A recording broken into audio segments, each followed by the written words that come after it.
Hello, everybody, and welcome to our Wednesday night discussion here tonight. We're so glad that you've joined us, and we've got a special treat for you here tonight. I know the format's going to look a little bit different, but we wanted to give you an opportunity to hear from Bishop. And, because of the whole situation, we haven't really been able to do that. I know he's spoken a couple times on our Meet Me in the Lobby, but we really haven't had a chance to hear from him, and we wanted to do that. So we're doing a little different format and doing this via Zoom here tonight. So before we get into our discussion with Bishop, I do want to make just a couple of real quick announcements so that you're up to speed on what's going on. Of course, Sunday, 10 a.m., our Kids City. And man, kudos to our Kids City team, our First Kids team, doing such a great job providing exciting, informative, spiritual opportunity for our children, and they're doing such a great job. So I appreciate all of our kids, First Kids team, doing a great job with that. 10:30 family worship service. Real quick announcements that I do want to make you aware of. On Sunday, May 10th at 6 p.m., mark your calendars. We're going to be launching our life groups, and there's a lot more information that will be coming out to you about who's in each group and all of that stuff. So we'll communicate that with you in the coming days, but I wanted to make sure you got it on your calendar. Sunday, March 10th at 6 p.m. is where we're going to have our first launch for life groups. And I'll be providing more information for you on that. And then the other big announcement we want to make you aware of is we're looking at doing a drive-in service on Sunday, March 17th. So our 10:30 service, it'll still be streamed, but we're looking at doing a drive-in service. So putting all of those pieces together, trying to get all that information done. So again, in the coming days, we'll communicate with you, give you all the information that you need for that. But we're excited about that opportunity and just trying to put together our strategy and our plan. And we'll talk to Bishop about that here in just a second, about where we're headed, what to expect, kind of what's going on.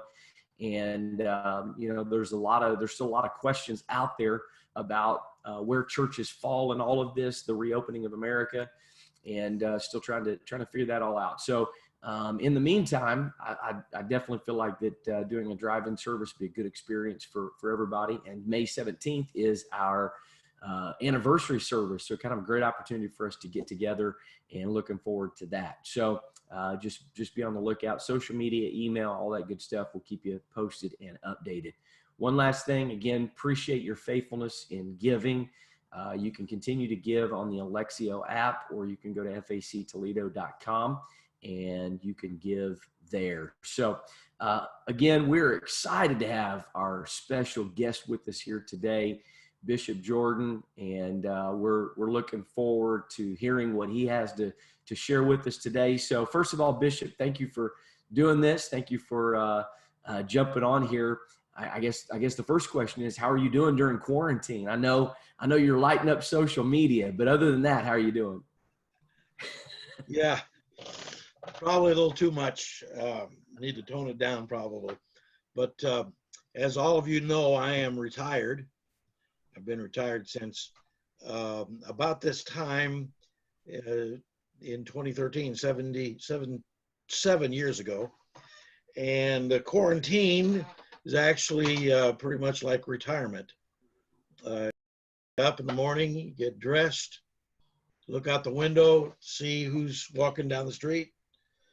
And then you enter into a major discussion on what you're going to eat for breakfast, and then lunch, and then dinner. And then you explore the fascinating world of Facebook and Twitter. And you FaceTime with your family. And then you take a nap. And it reminds me of a man that was in my dad's church years ago. When somebody asked him how he was doing, he would say, well, I am able to sit up and take nourishment when the neighbors bring it in. So that's kind of what's been happening to some extent here. People have been very good to us. My son, daughter-in-law, Ross and Melissa, have gone to the store for us, as well as Rachel and Jeff Crew, and Mike and Becky Colts, and many others have called us, check on us. And the reason, of course, is that we're senior citizens, and we're part of this vulnerable segment of the population. But seriously, we're doing well and have no complaints. That's awesome. I got a little nervous when you messaged me and said you needed a haircut. So I messaged Bishop back and said, we may have to do some editing if he's got a man bun. So that would be interesting. That would set Twitter on fire, I'm sure, if we posted that. Sure. So Bishop, these are, I mean, crazy season. It's a crazy time. I mean, something we really haven't ever seen, on this scale. I know I didn't ask you this question in my notes, but just kind of what are your first thoughts about how, what's going on in this season, and I mean, just kind of the big picture view of this whole pandemic thing. Well, I'll kind of go according to the questions that you gave me at first, because I think the big picture will probably pan out however it goes, but we can take care of the little picture. Right. Although we might not be able to do much about the big picture, at least by ourselves. But aside from prayer, regular prayer and Bible reading and devotion, one of the things that's kept us going during this time is praying for others who are suffering in this pandemic. Probably our closest friends, Jim and Wanda Fielder, just until recently, until January, pastored the church in Portage, Indiana. They did contract COVID-19, and were both hospitalized at the same time. They were 5 doors down from each other, but could not talk to each other, or at least by phone, but they couldn't see each other in person. Wanda was in for 12 days. And they're both now home, and they're doing much better. So that's kept us praying, and then also praying for Eli Hernandez. And Eli is still not out of the woods. He is making progress. So we continue to need to pray for him. And other friends and acquaintances across the country that have the virus. Nothing tugs at your heart like knowing that your friends are really battling a life-threatening disease, and it kind of puts an extra something into your prayers.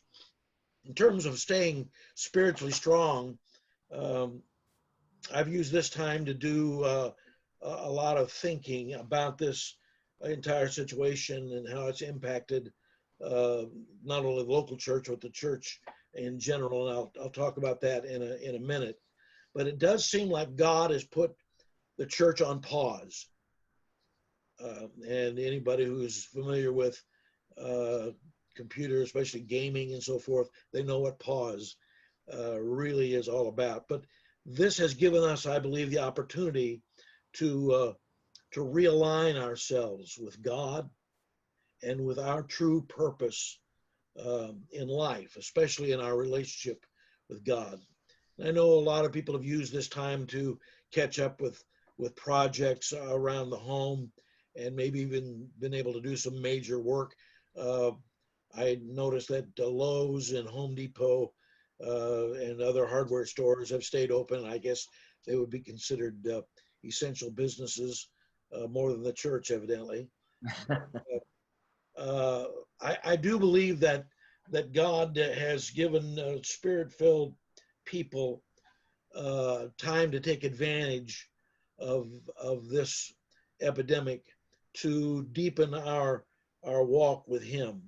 So I would say, do some reading. Read the Bible. Read some books that you've been putting off because you've been too busy. Because once things start back up, uh, you're going to kick yourself for not having for having allowed this time to go to waste, uh, because this opportunity may never happen to us again. So I'll just summarize this by saying, number one, read. Number two, pray. Number three, this is important, have a meaningful conversation with a significant person in your life. There have been things that you've just avoided or evaded or kept your mouth shut because you didn't know what to say and because you didn't want to get into a conversation that you wouldn't be able to finish. So it's time to do that and to use the time for some real self examination and meditation. And then finally, I think it's time to look back over your busy life and to think, how can I reboot to make room for the really important things?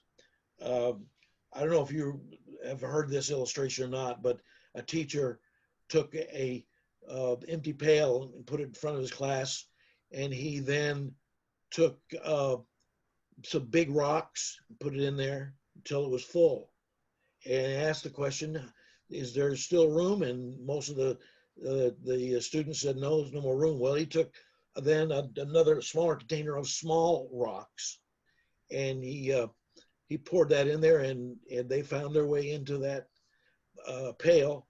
He did the same thing with some sand, and each time he asked, "Is there any room for anything else?" And finally took water and poured it in till it was up to the brim. And he said, "See, you still thought it was already full, but there was a lot of room in there that you didn't realize was there." He said, "The secret is this: put the big things in first." Wow, that's awesome. And so if we do the big things, the things that we think, well, I'll get time to do that because I've got so many little things to take care of. If you take care of the big things, the little things will find their way. So do that. Use this time to take advantage of what God has allowed you to have time for. Man, that's some really good stuff. I appreciate that. Now, the word that keeps coming to my mind is recalibration. And I love what you said about kind of hitting that pause button. You know, how many times have we said in life, man, I wish I could just slow things down. I wish I could just, savor this moment. Raising kids. I wish I could just keep my kids this age longer. I wish I could. And, it really is such a unique time where for the overwhelming majority of people, I mean, most people should have more family time, more time for what the things you're talking about, the spiritual strength and spiritual components like you'll never get before. And, one of the things I've tried to do personally is, it takes, depending on who you read or what you hear, anywhere from 7 to 17 days to build a firm habit.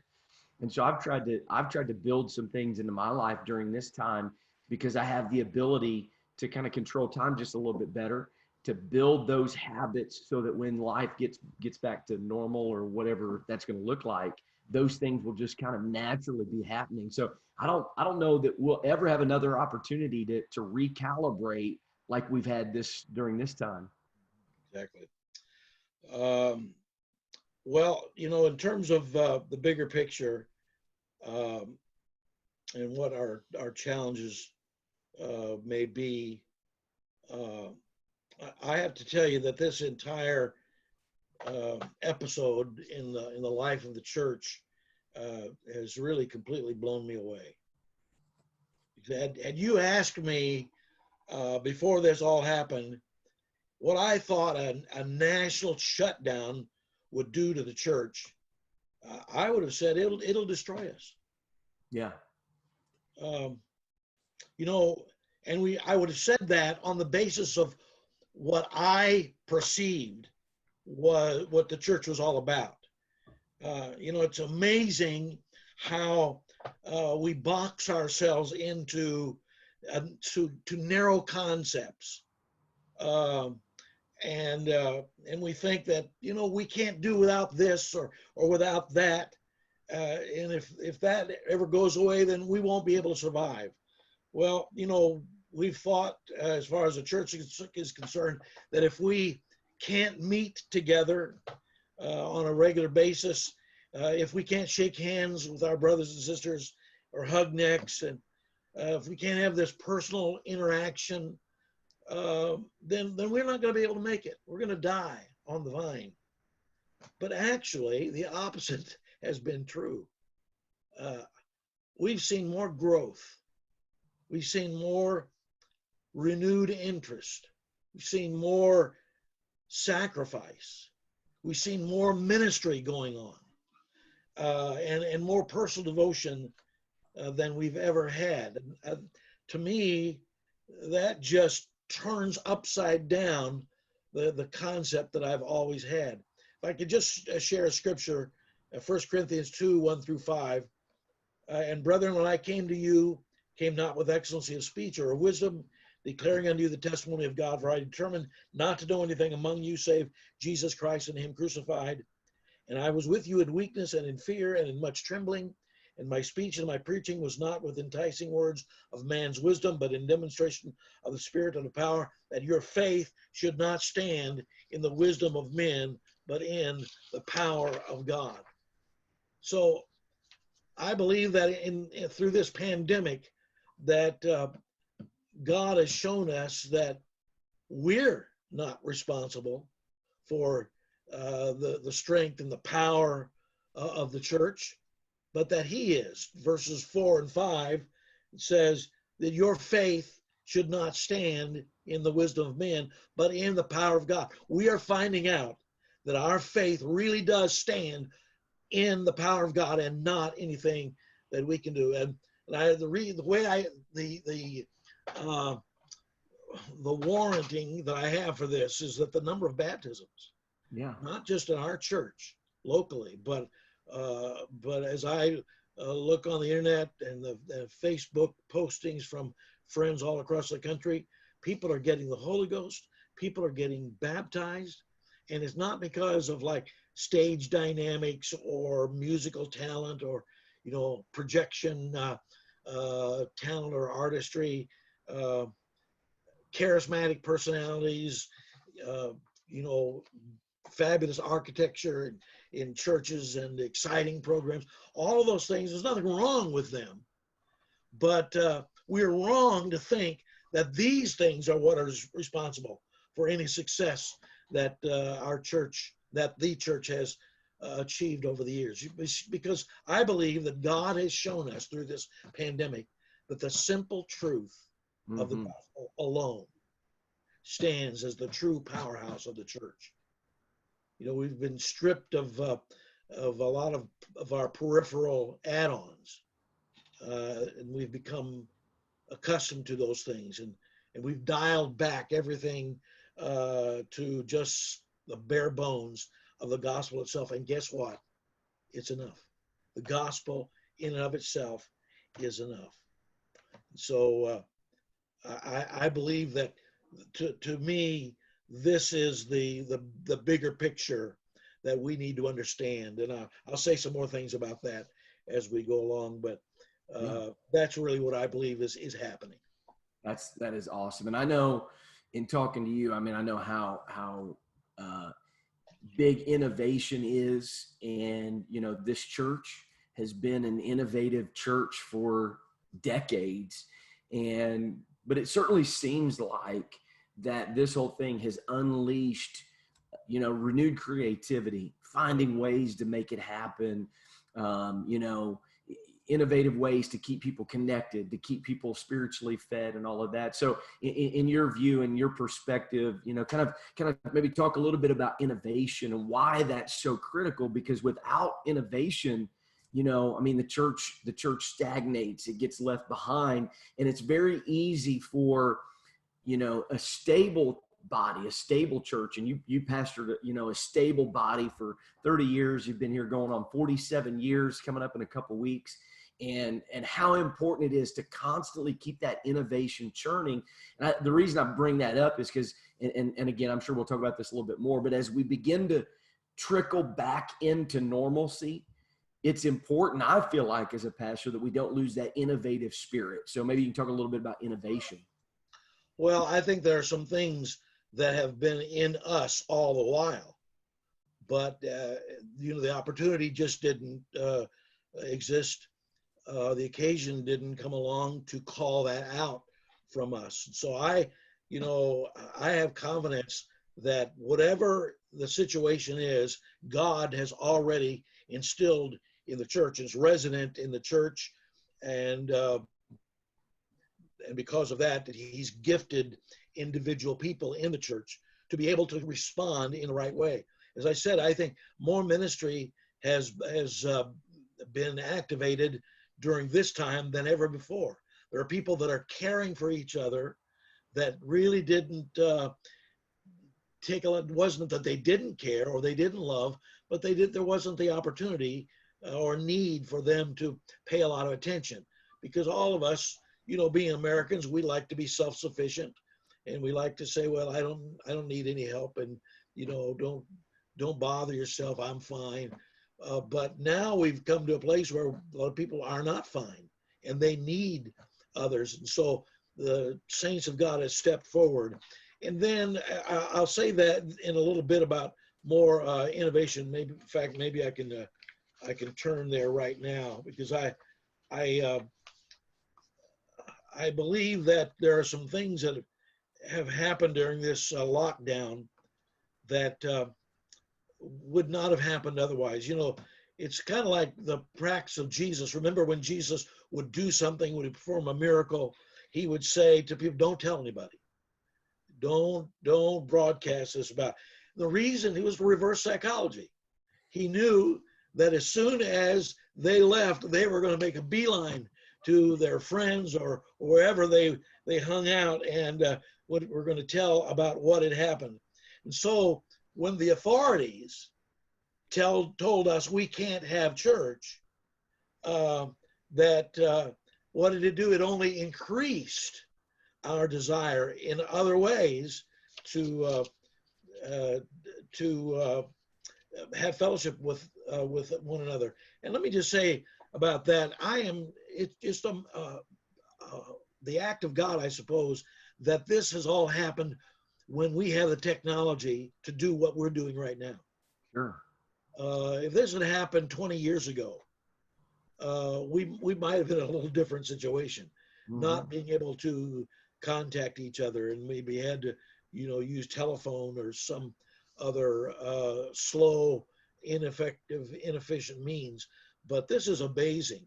I don't know if you saw or not, but the music ministry of the UPCI, I think Court Chavis, did you see that? Where he got this choir together, musicians all across the country, and they Zoomed, and somebody mixed all of that, put it all together, and it was fabulous. Amazing. And so I think what that has done, talk about innovation, I think that is opening up some things that we will be able to use into the future in order to more effectively promote this gospel. Let me go on, if you don't mind. Sure.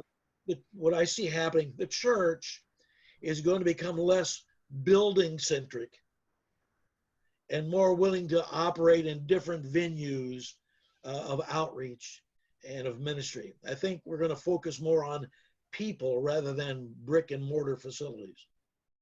And it's going to change a lot of our vision for church growth. And that vision has served us well in the past, no doubt about it, but it's going to force us to adapt to a changing concept of actual and what I would say pragmatic ministry in the future.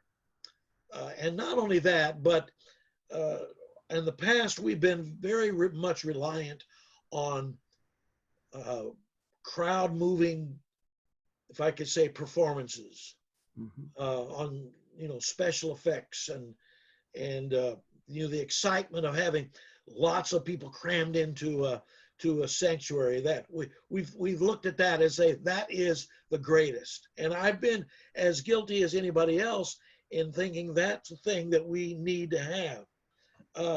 But that, I believe, is being now replaced by more one-on-one, down-to-earth, authentic appeal in reaching people, making disciples.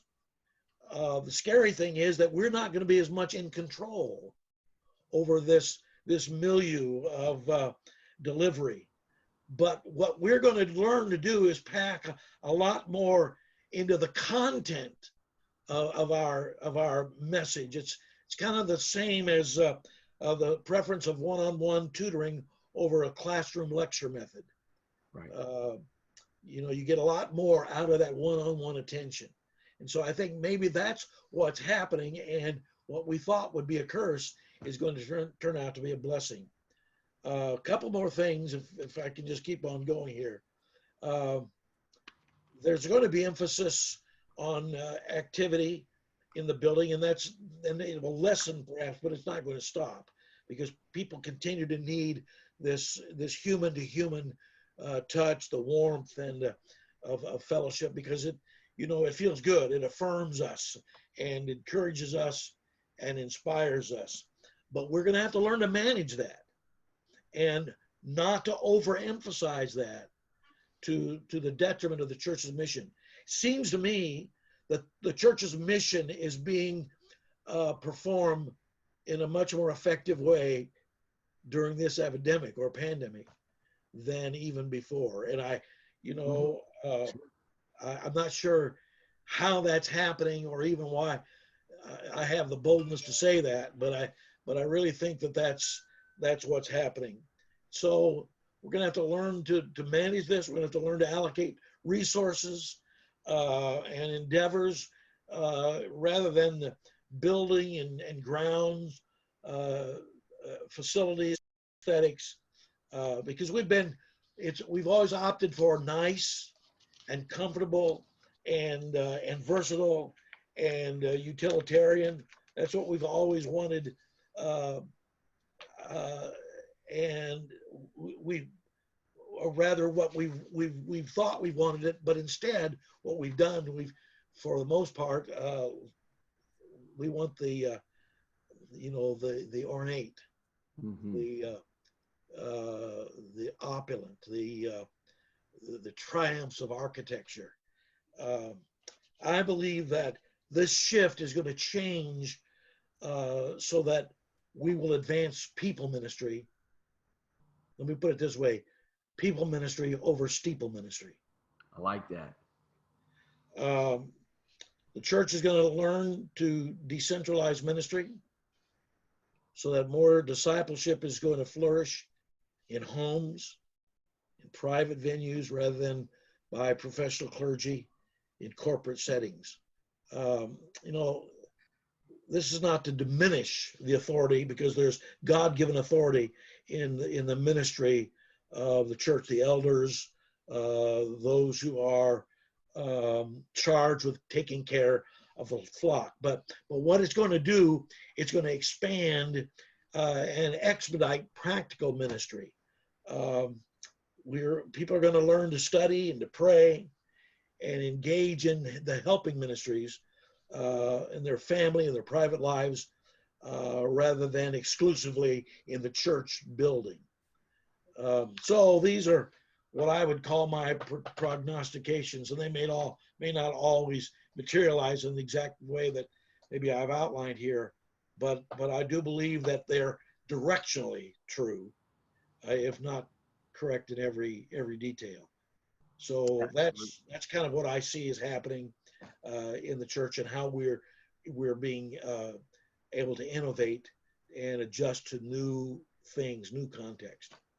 I love that. And it's definitely, one of the, again, go back to the word recalibrate, one of the things I have felt, and in talking to other pastors and other pastor friends, I think, you get your finger on the pulse of what the Spirit is doing there, because I think there is a recalibration.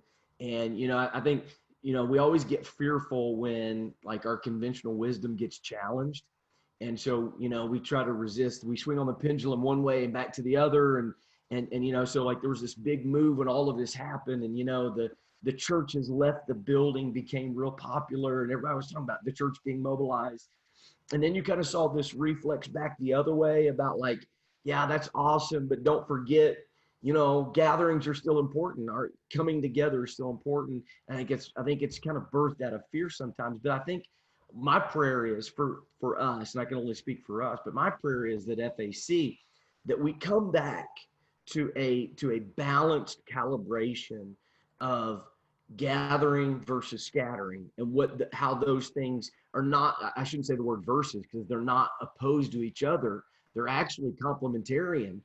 And so I think over the years, to go to your point, what you're saying, over the years, we've all been guilty of overemphasizing what happens in a gathering, that kind of becomes the center focus of everything that we do.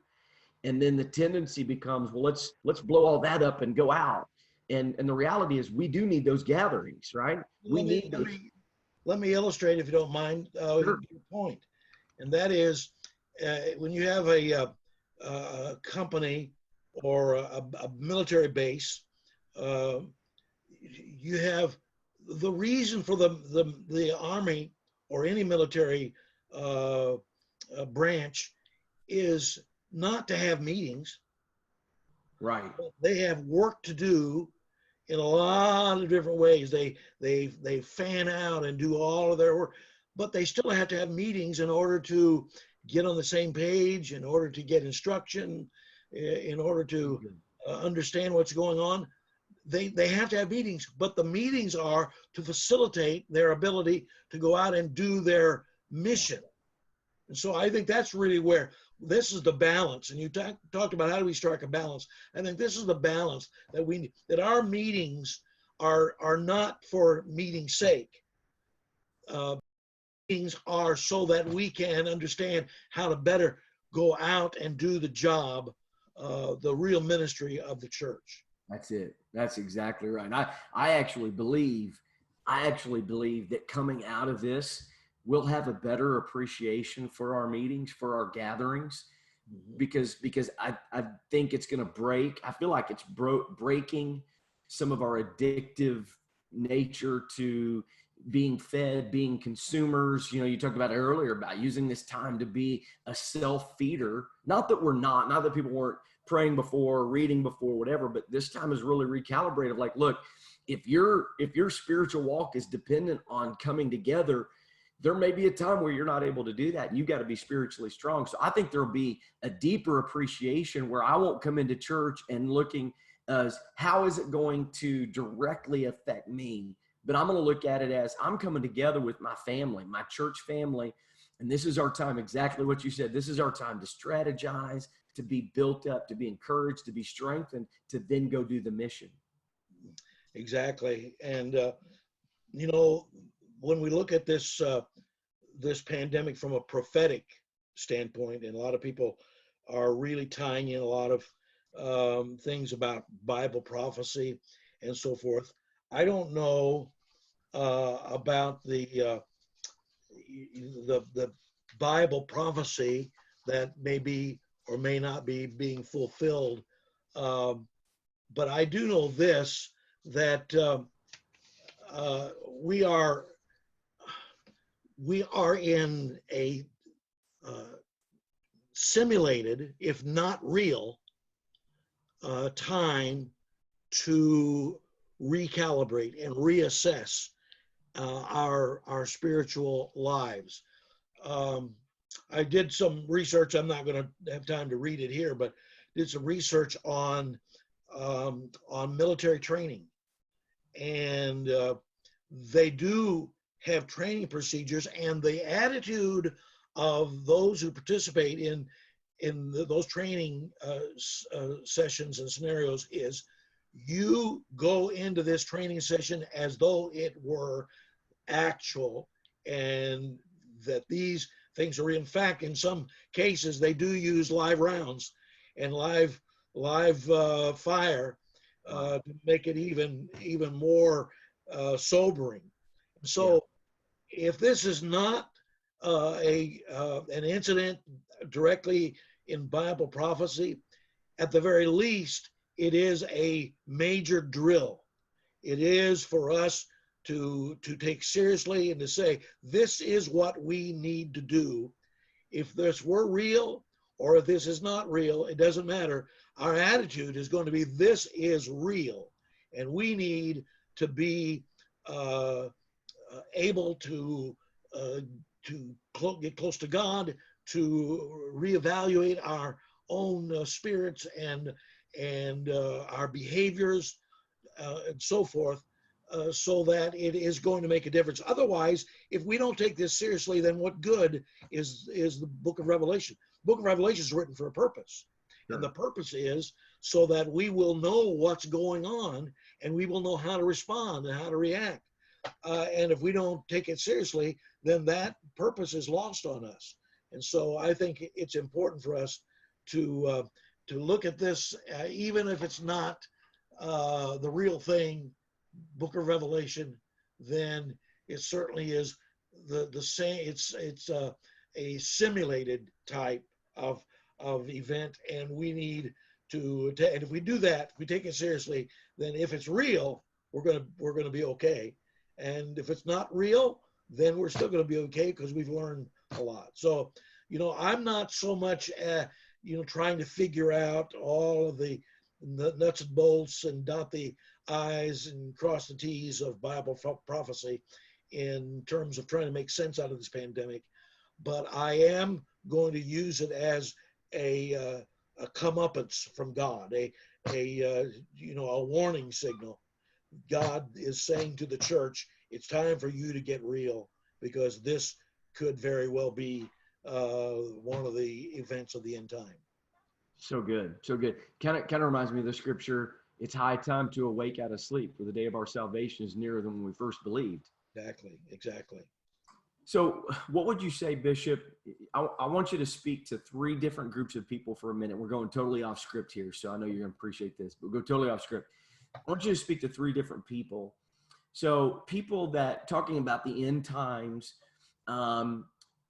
it conjures up kind of the unknown, it kind of conjures up some fear in people about what is the government trying to do to us, what should our response be? I know, and maybe you can even address this point about, there's a lot of discussion about civil liberties, being stripped or challenged particularly for religious institutions, that kind of stuff. And so there's kind of a fear.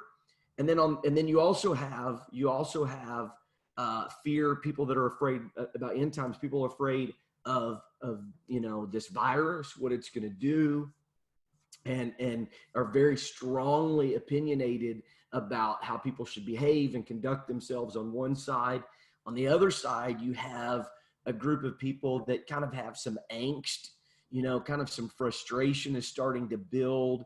We see the stories about, churches and pastors being arrested and churches not being able to gather and all of that, so you kind of have some angst on this side. What do you say to the people who are fearful about the end times or fearful about this virus component?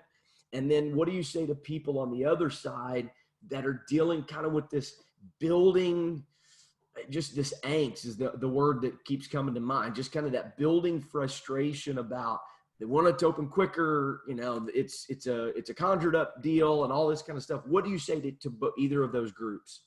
Well, number one is that we're in a different setting as far as government is concerned today than the early church was. The early church did not vote for their leaders. They didn't vote for their senators or their Caesars. It's a good They point. didn't, so they were much more limited in terms of the power that they had. They basically, for all practical purposes, were helpless. They were pawns in the hands of the government.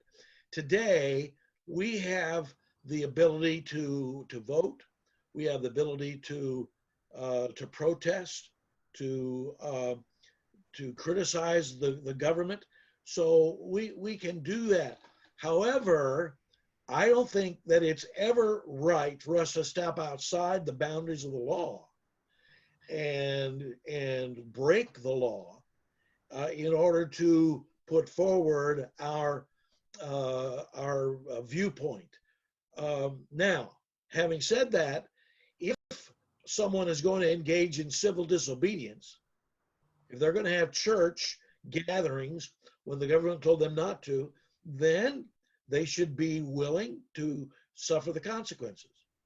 The early church did that.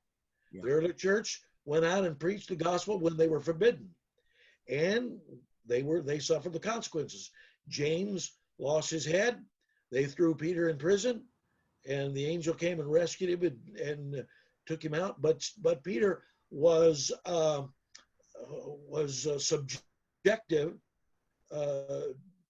to is that the right word? Subjected to the law of the land, and whatever the punishment would be, he had to take it if he was going to be bold enough to break the law or go against the edict that had been handed down from the Caesars, the magistrates, and so forth. Now, I believe that within reason that we should accommodate the law. Now, if they told us that we could no longer preach truth, that we could no longer preach in Jesus' name, that we could no longer talk about the Holy Ghost with the evidence of speaking of the tongues, that we could not talk about Jesus Christ in terms of being God, then that's where I would have the problem. I would have to say, I'm sorry, this is what I'm going to preach, this is what I'm going to teach, do with me as you will, but this is what I'm going to do. That's where the difference is. Now, I don't think that asking a church congregation for a period of time not to come together because of a pandemic, I don't think that rises to the same level as being forbidden to preach or teach truth. Others might believe that, that it does rise to that level. I don't. I think that if it was permanent, then yeah. But this is only for a certain amount of time. And so we can see the light at the end of the tunnel for this. I also think that we need to decide to do things with all prudence and wisdom.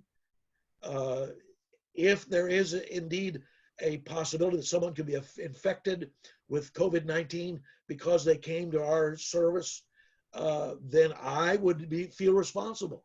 If I invited them to come, then I would feel responsible for whatever happened to them. And I suppose that those that went to those services, they would have to just, concede that point and be responsible for the outcome. But I think the wise thing to do would be not to stir up trouble unnecessarily or put people at risk unnecessarily. When people took, according to Mark, the 16th chapter, when they drank any deadly thing, it would not harm them. That would not have been deliberately. If you deliberately go out, because if you deliberately do something like handle snakes or drink poison, then you are tempting God, and God is not to be tempted. It's if something happens that you're not even aware of, I believe that God can protect you from that, and you wouldn't be tempting Him or trying to show off your faith. And I think that's in some have just tried to say, well, I'm going to show off my faith, that this is not going to stop me from having church services. Well, wisdom, I think, suggests otherwise. So for people that have angst about what's going on with this epidemic, to them, I would say this: anything that keeps you from doing the will of God in your life is not from God. It is fear. I'm not going to say satanic because it might be human. Sure. But if it's keeping you from doing the will of God in your life, the ministry that God has given you, then I would say, yeah, it's not from God. But if that angst is reasonable, and you take the reasonable precautions to keep yourself safe from it, then I don't think that there should be any angst or any undue anxiety over going out. At some point, this country is going to have to open up. At some point, we're going to have to start conducting business. Otherwise, we're all going to end up dead. We can't go on without working, without earning a living, without getting income. We've got to keep doing that, if nothing else, to feed our families. So we are going to. So at some point, people are going to have to come out of their houses, and they're going to have to go out into the public marketplace, and they're going to have to conduct business. They're going to have to work. Going to have to shop, whatever is necessary. So that will happen. And if we are so paranoid that we can't allow that to happen, that also would impinge upon our ability to do ministry and to do the will of God. And I think that's wrong. So if you have irrational angst or fear or paranoia in your life, that's when you need to go to God in prayer and say, God, deliver me, because I am being controlled by something that's not from you. So that's my idea on that. And that's great. I love that. And that's the word, as you were talking there, the word that kept coming to mind was trust. For both groups, it really does come down to, do you trust God in all of this? And trust, for those that maybe feel like more action should be taken, trust doesn't mean just, be inactive, not do anything, just sit there, but it means trusting that God has a purpose and he has a plan through all of this. Absolutely. And, right? Well, I mean, all things work together good to Yeah. them that love the Lord, to them who are called according to his purpose. So either we believe that or we don't. Sure. And if we believe that, then we have to allow it to play out and not to let it inhibit the will of God in our lives. And I think it's really important too that we don't get sucked into kind of the world loves drama. The world loves criticism. It loves a critical, sports shows. They love to pit, two guys that have opposing views against each other. Political shows, they scream at each other for 30 minutes, an hour. You can't hear what each one's saying. And so I think it's important for the church that we don't get sucked into that same kind of critical atmosphere and environment, because that is so deadly. It's so contrary to the kingdom. Exactly. Yeah, I believe that, blessed are the peacemakers. Yes. They shall, what does it say? They shall obtain mercy. But at any rate, we need to be able to see the middle ground. Even the Lord said, agree with your adversary while in the way. So there is a time for us to compromise, and compromise is not a bad word. It is a time for us to say, let's call a truce here. Let's step back and see, because we can get so animated and so overworked and overwrought with our passion and our insistence of that we're going to do, bless God, we're going to do the right thing and nobody's going to stop me and so forth. And what we end up doing, hurting ourselves and hurting all those that are in our circle of influence. So I think it's important for us to step back and say, I've got to do the wise thing, the prudent thing, because after this is all over, we're going to have to learn to live with each other again. Right. Right. And I do think it's important that you can disagree with somebody and still respect their position, kind of respect where they're coming from. And, so you may have an opinion that the action that's been taken regarding COVID-19 is overreach, that it's, excessive. It's maybe we've gone a little bit to some unnecessary steps or some other actions are taken.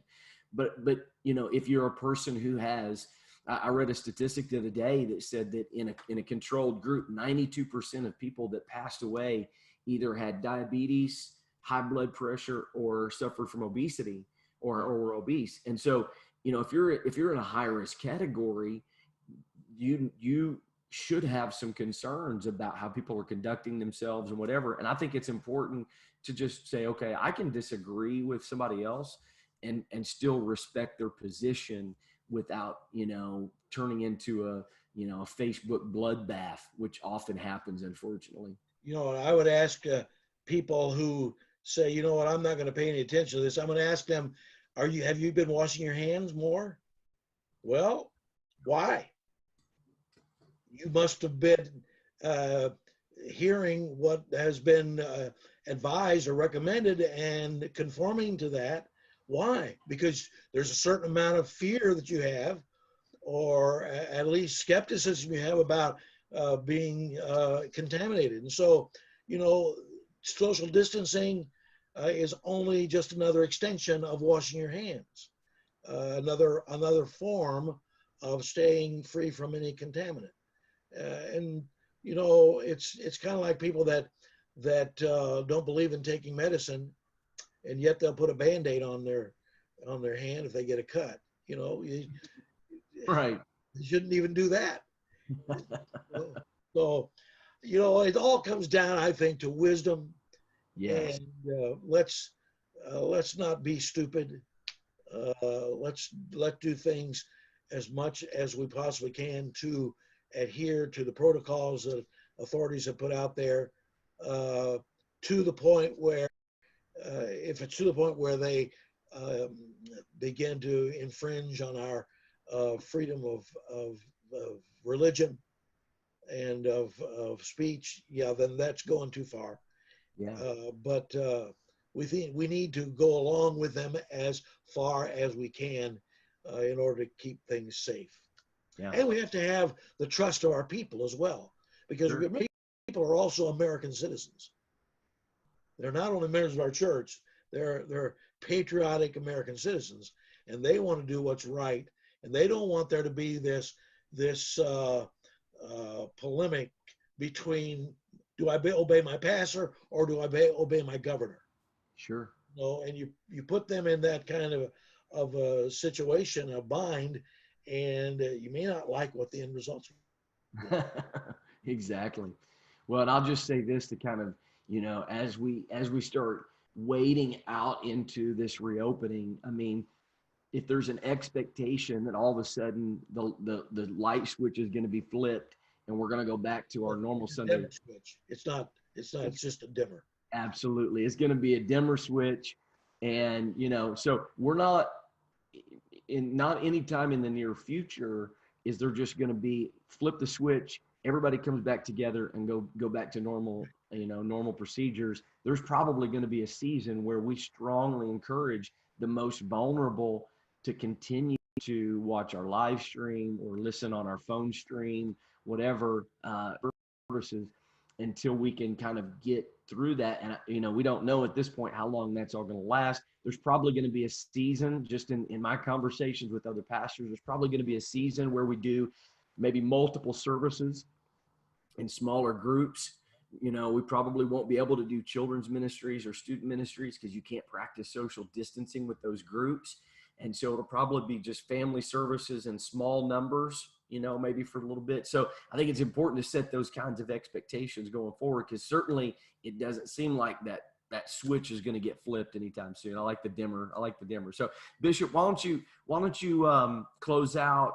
You know, certainly you have such a strong voice in this church and years of pastoral leadership. Why don't you just close out with whatever you feel like the church needs to hear, whatever you want to say to the church? There's an old saying that what doesn't kill you will make you stronger. So this pandemic, I think, maybe fits into that category. It might have changed the circumstances of your life. It must not change the meaning of your life. You are a child of the King. You are a part of the church, a part of the bride of Christ. And if this experience has taught us anything, it's taught us that we have to reaffirm our reliance on God. You can't rely on your neighbor because you don't know who might infect you. You can't rely just totally on government because you don't know if they're giving you the right instructions or not. So you're going to have to say, you know, push comes to shove, my last resort, I have to rely on God. And that's, I think, what this has done. So I would say that everything I would say to you belongs in the re category, the RE. So we talked about recalibrate, and also redefine and refine, reboot, reorganize, renew, revitalize your life through this ordeal that you're going through, because the end result is going to be largely up to you. If you're not where you need to be spiritually, you can't say, well, the church failed me, because the church is limited in what it can do, especially during these times. If you need some spiritual strength in your life, it's going to have to come through more than just 1 hour of streamlined services. It's going to have to come through you taking the initiative and getting down to business with your prayer life, with your Bible reading, with your drawing closer to God, with your personal devotion. It's going to be up to you and nobody else. So don't be bitter, be better. Practice social distancing, yes, but don't practice spiritual distancing. Turn your step back into a step up. And I think if we will simply take personal responsibility for what's going on in our lives more than ever before, because we can't rely on all of the things that we were accustomed to before. Now it's a new day, and it might be a new day, but it's the same God, Jesus Christ, the same, yesterday, today, and forever, and he will not fail you. So awesome. That's my message. That is awesome. Thank you so much, Bishop. I appreciate you doing this tonight for us, and I know the church will be is excited to hear from you, and so certainly appreciate you taking time to do this. Words of wisdom, and certainly a lot of things I think to chew on and think about in the coming days moving forward. So appreciate that. Praying for you and Sister Jordan, and we love you all much, and look forward to at some point hopefully be able to come back together. So appreciate everybody joining us tonight, and hope you enjoyed this discussion. I'm sure that you did. Again, just want to remind you, of course, Sunday morning, 10 a.m. is our Kids City, and then 10:30 is our worship service, and we're looking forward to an awesome, awesome time.